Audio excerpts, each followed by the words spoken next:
ಓಂ ಗಂಗಣಪತಯೇ ನಮಃ. ಶ್ರೀ ಗುರುಭ್ಯೋ ನಮಃ. ಹರಿ ಓಂ. ನಮಸ್ಕಾರ. ಓಂ ವೀತರೋಗಾಯ ನಮಃ. ಭಗವಂತನಿಗೆ ಯಾವುದೇ ರೋಗಗಳೂ ಇಲ್ಲ. ಭಗವಂತ ಕರ್ಮಾನುಸಾರ, ಯೋಗ್ಯತಾನುಸಾರ, ಅರ್ಹತಾನುಸಾರ ಜೀವಿಗಳ ರೋಗಗಳನ್ನು ಗುಣಪಡಿಸುತ್ತಾನೆ.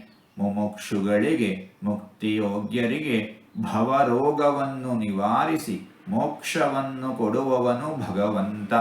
ಧನ್ವಂತರಿ ಅವತಾರವನ್ನು ತಾಳಿದವನು ಭಗವಂತ. ಇಂತಹ ಭಗವಂತನನ್ನು ವೀತರೋಗಾಯ ನಮಃ ಎಂಬುದಾಗಿ ವಿದ್ವಾಂಸರು ವರ್ಣಿಸುತ್ತಾ ಇದ್ದಾರೆ. ಹೀಗೆ 4 ತೊದಲು ಮಾತುಗಳನ್ನು ಆಡಿದ್ದೇನೆ. ಇದರಲ್ಲಿ ಏನಾದರೂ ತಪ್ಪುಗಳು ಇದ್ದರೆ ಆ ತಪ್ಪುಗಳನ್ನು ಬಿಟ್ಟು ಒಳ್ಳೆಯದು ಅಂತ ಏನಾದರೂ ಇದ್ದರೆ ಆ ಒಳ್ಳೆಯದನ್ನು ಮಾತ್ರ ಸ್ವೀಕರಿಸಬೇಕು ಅಂತ ಹೇಳಿ ಪ್ರಾರ್ಥನೆ. ಈ ನುಡಿಗಳನ್ನೆಲ್ಲ ಆಡಿಸಿದ ಭಗವಂತನಿಗೇ ಸರ್ವವೂ ಸಮರ್ಪಿತ.